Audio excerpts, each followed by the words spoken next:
Hello guys, naghahanap ba kayo ng magandang neck pillow pang-travel, lalo yung malalayong biyahe?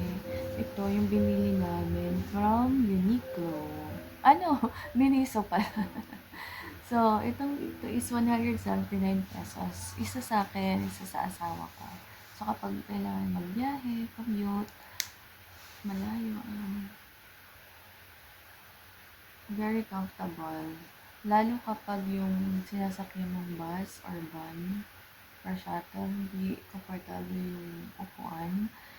Importante meron kang neck pillow. So, meron kami neck pillow dati, pero hindi siya ganun kaganda. Masyadong malaki, hindi mo din quality. Pero ito yung binili ko sa Uniqlo.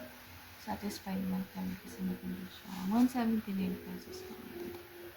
Anyway, yun lang. Just very good stuff na mabibili nyo sa mga mall or sa mga stores na available din sa inyo na hindi ganun kamahal pero quality naman. So, yun lang. Bye!